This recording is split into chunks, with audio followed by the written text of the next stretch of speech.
Cordial saludo, espero se encuentre muy bien. En el apartado de hoy veremos todo lo referente a la membrana plasmática. Veremos los tipos de transporte tanto pasivos como activos y diferentes clasificaciones para ello.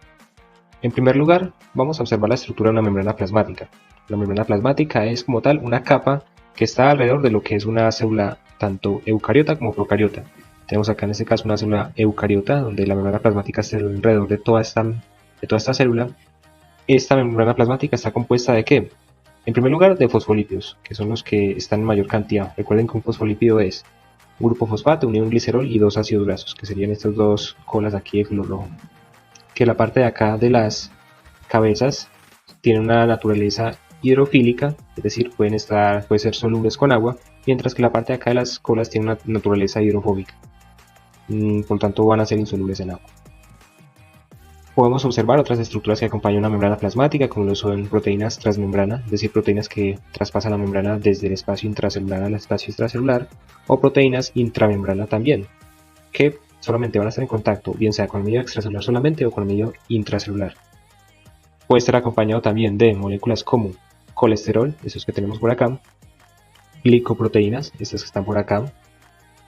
Glicoproteínas, cuando hago la referencia a moléculas que tienen tanto parte proteica como parte, digamos, de carbohidratos, y glicolípidos, es decir, lípidos asociados con lo que es la parte de carbohidratos. Esta como tal sería ahí toda la estructura. Recuerden de que la fluidez de una membrana se ve afectada según la naturaleza de los ácidos grasos. Si yo tengo ácidos grasos que sean más insaturados, quiere decir que mi membrana plasmática va a ser más fluida. ¿Por qué? Porque los ácidos grasos insaturados tienden a doblar la cadena y por lo tanto ocupar más espacio. Al ocupar más espacio, pues van a estar más en estado líquido, dando más fluidez a la membrana. Pero si fuesen ácidos grasos, estos ácidos grasos de cada fosfolípido más saturados, la fluidez de la membrana se va viendo comprometida, al igual que con respecto a la concentración de colesterol, qué tanta concentración de colesterol tenga esa membrana plasmática. Y en cuanto a las funciones, vemos que al ser una capa lo que hace es de que al tener esta naturaleza, digámoslo, anfipática, donde tiene una parte hidrofílica y una parte hidrofóbica, hace de que el contenido de la célula se mantenga, aislado de lo que es el medio extracelular.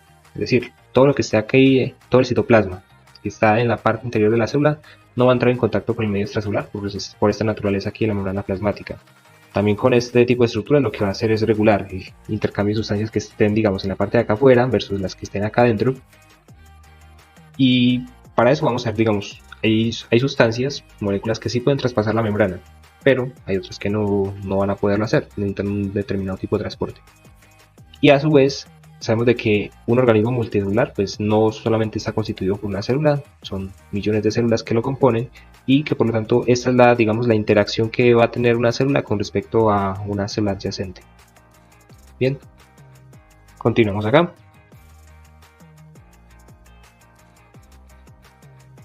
En cuanto a los tipos de transporte, tenemos una membrana plasmática, pues hay nutrientes que requieren entrar a la célula y nutrientes que requieren salir de la célula. Para esto ¿qué es lo que se hace? La célula utiliza como tal dos tipos de transporte básicamente, un transporte tipo pasivo, donde ese transporte, en este caso, por acá, sí, utiliza dos tipos de transporte, un transporte tipo pasivo y un transporte de tipo activo. Cuando yo me refiero a un transporte de tipo pasivo, quiere decir básicamente dos cosas, que va a favor del gradiente de concentración. Cuando va a favor del gradiente de concentración quiere decir que va desde donde hay mayor concentración de moléculas hacia donde hay menor concentración de moléculas. ¿Qué nos indica eso también? El sentido de la flecha. Si yo veo de que en este caso tengo mayor concentración de solutos acá y va en sentido de la flecha hacia abajo, primero me fijo, ¿dónde hay más concentración de solutos? Arriba. ¿Y dónde hay menos? Abajo. Y el sentido de la flecha me indica que va acá, es decir, es un transporte tipo pasivo, porque va a favor del gradiente de concentración. Lo podemos ver acá con estas moléculas también. Esta de acá, mayor concentración arriba, menor concentración abajo, sentido de la flecha hacia abajo, es decir, transporte pasivo. Bien, al utilizar un transporte tipo pasivo que va a favor del gradiente de concentración, no requiere energía en forma de ATP, es decir, aquí la célula no va a gastar energía. Pero si nos vamos al tipo de transporte activo, este transporte sí necesita energía en forma de ATP porque va en contra del gradiente de concentración. Nos fijamos en la parte de los solutos, tanto a nivel extracelular como a nivel intracelular. Veámoslo acá. En esta parte, ¿dónde hay mayor concentración de solutos? Acá. Y menor, acá. ¿Hacia dónde va el sentido de la flecha? Hacia arriba. Es decir, de donde hay menos a donde hay más. Va en contra del gradiente de concentración.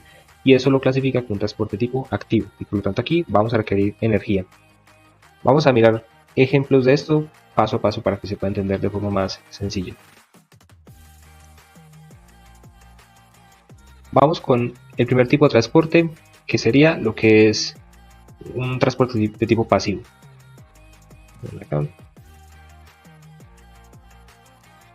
Bien, un transporte de tipo pasivo como ese que está acá. Cuando yo hablo transporte de tipo pasivo me puedo referir a dos tipos de transporte, uno que sea por difusión simple y otro que sea por difusión facilitada. Este es el de difusión simple. Y es de difusión simple ¿por qué? Porque no requiere ayuda de, digamos, proteínas transmembrana para poder realizar el transporte. Bien, no requiere proteínas para realizar ese transporte desde, digamos, el espacio extracelular al intracelular, sino que son moléculas como tal, moléculas como gases. En este caso tenemos el oxígeno, el dióxido de carbono y el agua, que pueden traspasar la molécula. ¿Por qué? Porque digamos que tienen una naturaleza, digamos unas propiedades químicas que hacen que al ser la membrana semipermeable pueda ser compatible con este tipo de moléculas, con gases y con agua. Aquí no necesito, recuerden, ninguna proteína que me ayude a transportar esto. Y ya sabemos que al ser difusión simple y pertenecer al transporte pasivo, va de donde hay mayor concentración a donde hay menor concentración. Bien.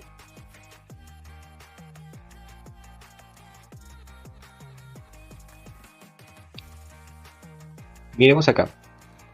Teniendo en cuenta de que lo que es, por ejemplo, el agua, más bien, lo que eran las moléculas como el oxígeno y el dióxido de carbono van de donde hay mayor concentración a donde hay menor concentración. Eso se asemejaba, digámoslo, con el ejemplo que tenemos muy común, que es el caso de la respiración. Cuando yo respiro, aumenta las concentraciones de oxígeno en pulmones. Y por difusión, pues obviamente ese oxígeno va a difundir hacia cada uno de los capilares sanguíneos, porque ahí es donde hay menor concentración. Y lo mismo pasaría con el CO2. El CO2, pues, ¿de dónde hay mayor concentración de CO2? En capilares sanguíneos. Y van a difundir hacia los pulmones para que puedan ser excretados hacia lo que es ya el ambiente. Pero con el agua funciona un poco diferente. ¿Qué pasa con el agua? El agua también utiliza un tipo de transporte pasivo. Un tipo de transporte pasivo llamado ósmosis. Ese transporte pasivo llamado ósmosis utiliza algo así como lo siguiente. Imagínense que está la membrana plasmática y que por estos canales que están acá es por donde va a circular el agua por difusión simple. Esos canales se llaman acuaporinas. Bien, pero el agua en sí, ¿cómo es que se transporta? Esta parte de acá son solutos y el agua siempre va a ir en dirección hacia donde haya mayor concentración de solutos. Es decir, tengo menor concentración de solutos acá y mayor concentración de solutos de acá. ¿Qué espero que haga el agua? Que difunda por ósmosis hacia donde haya mayor concentración de solutos. Esa es la característica que tiene el agua. Bien, miremos con detalle un poco esto.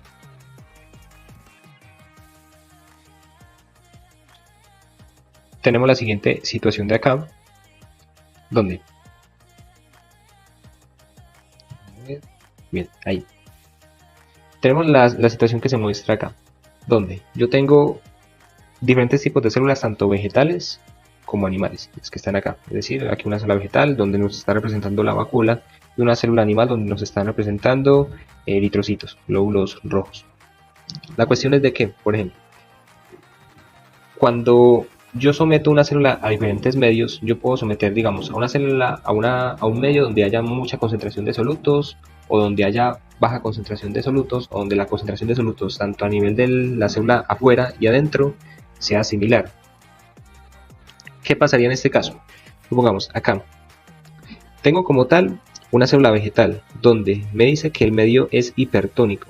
Cuando yo hablo de estos medios hipertónicos, isotónico, hipotónico, hipertónico quiere decir alta concentración, isotónico quiere decir igual concentración, hipotónico baja concentración. Entonces, por lo tanto, aquí me dice que el medio es hipertónico, es decir, afuera hay una alta concentración de solutos. ¿Y qué era la característica que decíamos del agua?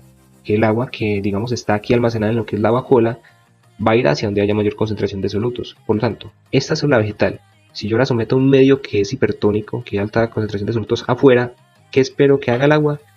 Que difunda por ósmosis hacia donde haya una mayor concentración de solutos, que es lo que hizo realmente acá. Y al hacer esto, pues miren lo que pasa, la vacuola acá se deshidrata. A este fenómeno en célula vegetal se llama plasmólisis. El lado contrario, si yo tengo, digamos, una célula vegetal y la voy a someter a un medio hipotónico, es decir, en la parte extracelular, lo que es el medio de la célula, hay poca concentración de solutos con respecto al medio intracelular. ¿Qué esperaría que haga el agua? El agua siempre va a difundir a donde haya mayor concentración de solutos. Si afuera hay poco y adentro hay mucho, entonces el agua va a ir de afuera hacia adentro. Y cuando hace esto, lo que hace es que la vacuola se hinche, y este fenómeno se le llama turgencia.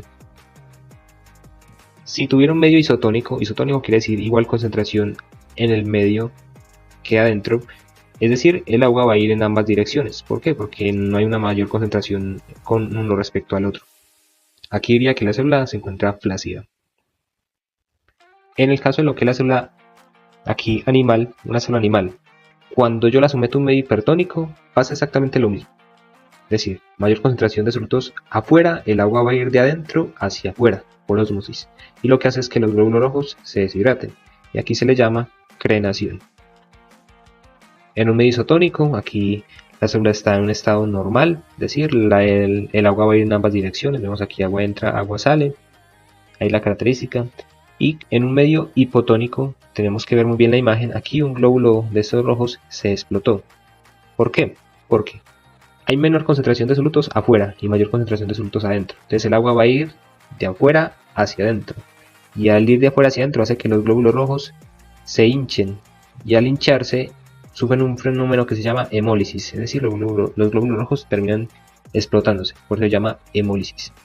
Bien, vemos que diferencia lo que es en un medio hipotónico una célula animal con respecto a una vegetal. La célula vegetal no se explota. ¿Por qué? Porque tiene una pared celular, puesta celulosa, que es rígida y que permite que la célula no se explote tan fácilmente. De hecho, una célula vegetal tiene que estar en su mayor tiempo, digamos, hidratada. Pero en el caso de un glóbulo rojo, si se nos somete a un medio hipotónico, una célula animal no tiene pared celular, tiene membrana plasmática. Y esa membrana plasmática sí es, digamos, más fácil de que sufra ese fenómeno de hemólisis. Vamos a realizar, digamos, un pequeño ejercicio con respecto a esto. Pasamos a lo que es la presentación de acá. Ahorita les muestro esta imagen. Supongamos, recuerden acá tengo algo así como esto. Si yo tengo una célula como estas, algo así, digamos, deshidratada, ¿qué es lo que pasó ahí? ¿Hacia dónde va el agua? Da por entendido que el agua salió. Si salió es ¿por qué? Porque el medio es acá este no ya tilde, hipertónico. Eso lo puedo yo comparar con valores. Supongamos que aquí era 3 molar y aquí adentro de la célula era 1 molar. Entonces mayor concentración afuera. Entonces el agua va de adentro hacia afuera. Medio hipertónico. ¿Y la célula se encuentra qué? La célula, como tenía baja concentración de solutos, la célula se encuentra hipotónica.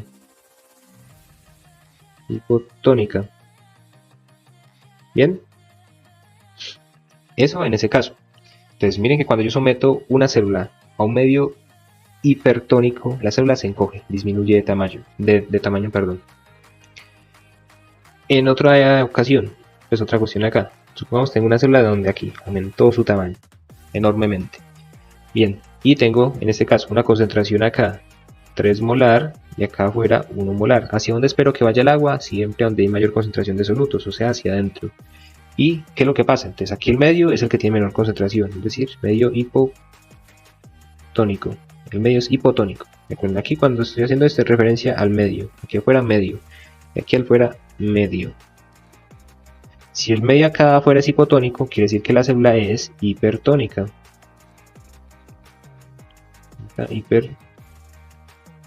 Hipertónica. Ese es con respecto a la célula. Cell de célula. Bien. Y recuerden, cuando someto una célula a un medio hipotónico, la célula aumenta de tamaño. En el caso, digamos, de una célula donde simplemente pues está así, pues algo así normalita, donde nos muestra la dirección de que el agua entra, de que agua sale, de que agua entra. Quiere decir de que si está en ambos sentidos, pues está en un medio isotónico. Y la célula, por lo tanto, también está isotónica, está plácida, dependiendo, recuerden, si habla una célula vegetal, los fenómenos se les pueden llamar diferentes. Aquí se le llamaría plasmólisis y aquí se le llamaría turgencia.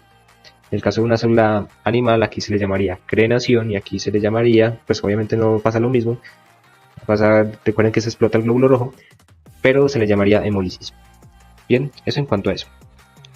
Tengo esta imagen de acá para mostrarles donde tengo células de Elodea vistas a lo que es microscopio después de ser sometidas a diferentes medios. ¿Qué es lo que vemos acá? Estas estructuras verdes que vemos acá son como tal cloroplastos. Bien, cloroplastos que van a cambiar que cambian, digamos, la ubicación de donde estén con respecto al medio en que se hayan sometido. Por ejemplo, aquí en lo que es el medio hipertónico, porque en este caso el agua está saliendo, entonces da a entender que afuera es hipertónico y de que la célula es hipotónica. ¿Qué es lo que pasó? La vacuola se deshidrató. Si la vacuola se deshidrató, entonces hace que los cloroplastos se aglomeren, como lo tenemos acá. ¿Lo ven? Porque la sometí a un medio hipertónico. Vuelvo y repito acá. Medio hipertónico porque el agua salió, por lo tanto la célula es lo contrario. La célula es hipotónica y a la vacuola deshidratarse lo que hace es de que los cloroplastos se aglomeren, como está acá. Recuerden, estos son cloroplastos, no es una vacuola, son cloroplastos. En el caso extremo de acá, cuando yo someto una célula a un medio hipotónico, es decir, medio hipotónico porque el agua está entrando hacia acá dentro de la célula y por lo tanto la célula es hipertónica. Célula hipertónica, medio hipotónico, ¿qué es lo que hace? La vacuola se hincha. Al hincharse la vacuola, vean qué es lo que pasa. Ocupa más espacio dentro de la célula y al ocupar más espacio hace que los cloroplastos vayan hacia lo que es la membrana plasmática. Recuerden que esta célula vegetal tiene dos capas, la primera que es la más interna de la membrana plasmática y la demás afuera va a ser la pared celular. Entonces ahí va a ir hacia lo que es la membrana plasmática los cloroplastos. ¿Por qué? Porque la vacuola se hinchó y hace que se desplacen hacia los lados. En el caso de una célula flácida, acá una célula donde la concentración de solutos está igual tanto adentro como hacia afuera, el agua va en ambas direcciones, lo que hace es que los cloroplastos pues estén ocupando en sí toda la célula, generalmente, lo que se ve acá. Bien, por ejemplo, yo cuando agrego acá esta célula en un estado así plácida es como someter una célula de Elodea en agua así natural, agua así digamos del grifo. Cuando la someto en agua destilada, sufre este fenómeno que está acá, turgencia. Y cuando la someto en agua, digamos, con carbonato de calcio o digamos, alguna concentración así más o menos alta, puede ser 0.2, 0.5% de lo que es alguna concentración, sufre este fenómeno, de lo que es plasmólisis. Bien. Bueno, creo que con respecto a eso ya se entiende muy bien lo que es más o menos cómo es la forma en cómo se transporta el agua. También les menciono aquí otro tipo de transporte que pueden ver. Supongamos acá, tengo acá en un experimento que se hace normalmente en laboratorio, donde se coloca algo así en una membrana, donde en la parte de acá adentro tengo cloruro de sodio, tengo glucosa y tengo almidón. Pues tengo estos tres solutos aquí dentro digamos envueltos en lo que es un papel celofán. Es una solución compuesta de cloruro de sodio, glucosa, almidón. Bien, entonces la alta concentración de solutos está aquí, digamos a nivel intracelular. Esto se sumerge en lo que es un beaker que tiene agua destilada hasta aquí a la mitad, se deja más o menos 20 minutos. ¿Qué es lo que pasa acá? Aquí vamos a ver dos fenómenos. Ya sabemos aquí que el medio intracelular, es decir, aquí adentro la célula está hipertónica y el medio extracelular acá está hipotónico. ¿Hacia dónde espero yo que vaya el agua? El agua, que en este caso es agua destilada, va a ir hacia donde haya mayor concentración de solutos, es decir, hacia adentro. Hacia allá va a ir el agua. Bien. ¿Y hacia dónde van a ir los solutos? Porque los solutos también pueden salir de este papel celofán hacia lo que es el medio extracelular. ¿Y cómo lo hacen? El agua, recuerden, difunde por ósmosis. Y los solutos van de donde hay mayor concentración de solutos hacia donde hay menor concentración de solutos. Lo hacen aquí, digamos, pasando ese papel celofán. En el caso de los solutos lo hacen por un transporte que se llama diálisis. Bien, entonces para solutos utilizo un transporte pasivo llamado diálisis, y para osmosis, para agua utilizo un transporte que es osmosis. Bien, obviamente todos estos solutos que están acá no van a poder pasar lo que es el papel celofán, porque hay solutos que tienen mayor tamaño de partícula, mayor peso molecular, entonces todos no van a pasar, porque precisamente el diálisis es un tipo de transporte pasivo y no todos acá utilizan transporte pasivo para poder pasar de un lugar a otro.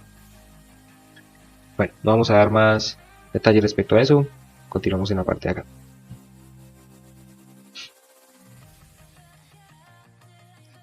Bueno, si ustedes ven, acabamos de ver solamente transporte pasivo, a favor del gradiente de concentración y no necesita energía. Eso era como tal osmosis, diálisis, y todos eran por difusión simple, o sea, utilizan ese tipo de transporte que es por difusión simple. Hay otro tipo de transporte pasivo, que es este que está acá. Acá.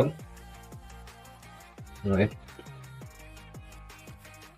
Bien, este tipo de transporte pasivo, llamado difusión facilitada, sí necesita la ayuda de proteínas transmembrana. Esto de acá es una proteína transmembrana. ¿Lo ven? Entonces, ¿qué es lo que yo espero? De que al ser un tipo de transporte pasivo, me fijo en la concentración de solutos. ¿Dónde hay más? ¿Dónde hay menos? Aquí hay menos, entonces va a ir del medio extracelular al medio intracelular por ser un medio pasivo. Pero si ustedes ven de que necesita proteínas transmembrana, es decir, necesita ayuda de proteínas, se le designa el nombre de difusión facilitada. Bien, hay moléculas que necesitan este tipo de transporte, moléculas que digamos que pueden ser de alta carga o de mayor peso molecular, de que no pueden traspasar la membrana por no tener esa naturaleza similar a lo que es la membrana plasmática, entonces necesitan este tipo de transporte de acá. Muchos iones con carga son los que mayormente necesitan este tipo de transporte, de difusión facilitada. Voy a colocarles ahí un GIF, más o menos este que está acá. Bien, ahí más o menos se ve desde dónde hacia dónde iba el transporte. Y obviamente se va a devolver para, digamos, equilibrar las concentraciones de adentro hacia afuera. Vamos con el tipo de transporte activo, ahora sí. Recuerden, cuando hablo de tipo de transporte activo, ahí sí estoy hablando de que es un transporte de que requiere energía. Tipo de transporte que requiere de energía y va en contra del gradiente de concentración. Entonces, primero nos fijamos en lo que es los diferentes solutos que hay. Tenemos solutos de este color, vamos primero con este color de acá. Nos fijamos, ¿dónde hay mayor concentración de solutos de este color de acá? Aquí hay mayor concentración arriba, en el medio extracelular, y aquí abajo hay menor concentración. ¿Lo ven? Luego nos fijamos en el sentido de la flecha, hacia dónde van. Entonces van desde lo que es el citoplasma, medio intracelular, al medio extracelular, este que está acá. ¿Qué me va a entender eso? De que utiliza un tipo de transporte activo, porque va en contra del gradiente de concentración. Este es el típico caso de lo que es el sodio. El sodio tiene que estar en mayores concentraciones a nivel extracelular. Entonces, por lo tanto, para mantener esas concentraciones de sodio más altas a nivel extracelular, siempre tiene que haber un tipo de transporte activo que haga que haya mayor concentración acá. Eso es lo que pasa. Vamos con el otro tipo de soluto, el potasio. Potasio, ¿dónde hay mayor concentración? Acá abajo. Menor concentración, acá arriba. ¿El sentido de la flecha hacia dónde va? Ese es el sentido de la flecha, lo vemos. Entonces va en esta dirección, es decir, donde hay menos a donde hay más. Es decir, transporte activo. Estos dos solutos son los más, digamos, nombrados debido a que el sodio, recuerden, tiene que haber mayor concentración a nivel extracelular y potasio mayor concentración a nivel intracelular. Eso se requiere, digamos, de que sea de esta forma, porque cuando se requiere hacer una contracción muscular, hay un proceso que se llama despolarización de la célula y se requiere que estas concentraciones estén altas acá, de las de sodio, y las de potasio estén más altas acá, para poder de que la contracción muscular se dé al realizarse ese fenómeno de despolarización. Bien, es más un tema fisiológico, pero es más o menos de que entiendan acá de que es un tipo de transporte activo, porque va en contra del gradiente de concentración y gasta energía.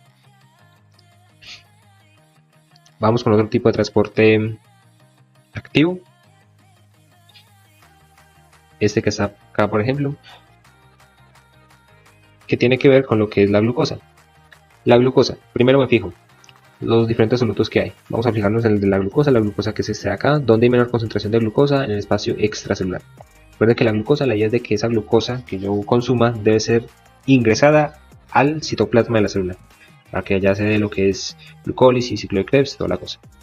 Bien, pero la concentración donde van a estar generalmente un poco más altas, en lo que es el citoplasma, es decir, a nivel intracelular. Y yo necesito que la glucosa sí o sí ingrese. Utiliza un tipo de transporte activo, este que está acá. Bien, y si ustedes recuerdan, por ejemplo, cuando yo les mencionaba que el sodio era más alto a nivel extracelular, miren lo que pasa, que aquí el sodio se aprovecha de aquí del transporte activo de la glucosa y utiliza, digamos, ese cotransportador. Y vuelve, digamos, a pasar de lo que es el espacio extracelular al espacio intracelular.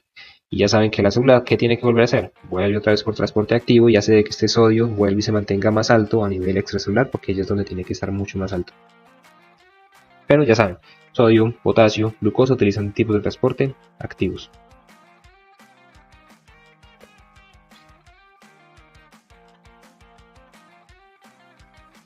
Vean acá, aquí se representa de otra forma, pero trata de decir exactamente lo mismo. Aquí proteínas transmembrana, donde vemos que la glucosa, en este caso, por acá, la glucosa va desde el medio extracelular hasta el medio intracelular, es decir, va acá en este sentido, hay menor concentración acá, mayor concentración acá, es decir, en contra del gradiente de concentración. El potasio, miremos el potasio donde hay menor concentración de potasio, acá, y acá hay mayor concentración. Recuerda que este es un tipo de transporte activo, tiene que haber mayor concentración de potasio adentro y mayor concentración de sodio afuera. Continuamos. Estos otros tipos de transporte activo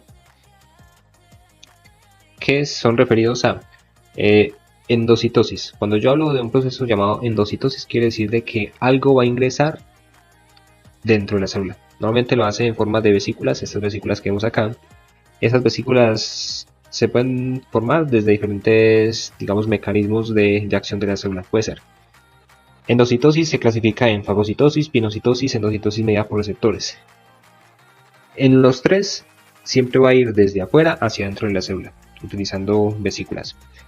Por ejemplo, este de fagocitosis es muy utilizado en lo que es la acción inmune, macrófagos, neutrófilos, cuando la célula necesita, digamos, combatir algún virus, alguna bacteria, lo que hace es utilizar este tipo de transporte que es fagocitosis. Y lo que hace es, más o menos, ahorita van a poder ver un poco en la imagen, va a haber una deformación de la célula, formando unos dedos llamados pseudópodos. Es decir, esos dedos salen a lo que es el medio extracelular y fagocitan, tragan en sí la partícula sólida que esté en cuestión acá, formando lo que es una vesícula acá. Un fagosoma se le puede llamar. Bien, la cuestión es de que supongamos de que fue alguna bacteria y la empaquetó en forma de fagosoma. Esa fagosoma después va a ir en contacto con un lisosoma que tiene enzimas líticas y van a destruir como tal ese microorganismo.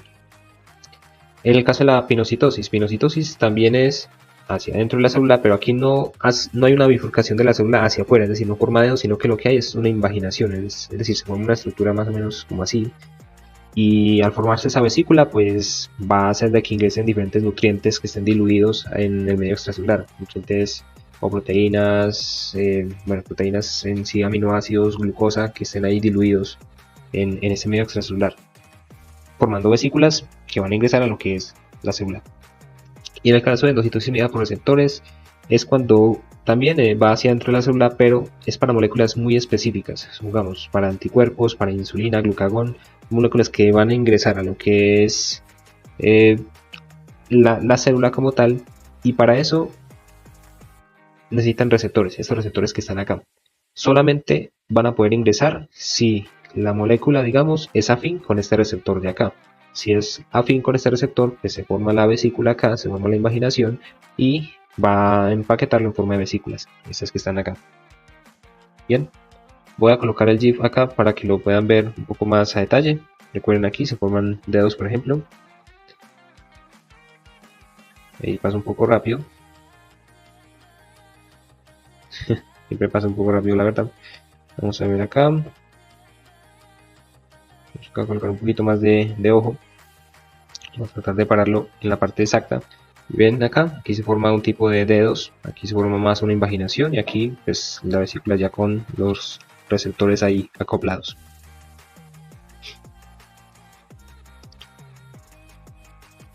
Y como último transporte activo que vamos a ver es exocitosis. Cuando yo hablo de exocitosis quiere decir de que va a salir algo. Va a salir algo de la célula, bien sea productos de secreción, desecho de la célula o como tal hormonas que la célula haya producido dentro de sí para que vayan a, digamos, a realizar diferentes funciones. Puede ser que acetilcolina, que la misma insulina, glucagón para que hagan la acción, productos de desecho que digamos, la célula ya no requiera y lo que hacen es algo así como esto que se ve acá. ¿Ven ahí? Más o menos, la célula va despachando en forma de vesículas y van saliendo. Bien, eso es como tal lo que tenía para mostrarles en cuanto a los mecanismos de transporte de la membrana plasmática. Cuando hablamos de lo que es célula procariota, célula animal, célula vegetal, estas dos son células eucariotas, todas tienen membrana plasmática y más o menos utilizan los mismos mecanismos que están ahí. Eso sería todo, muchas gracias.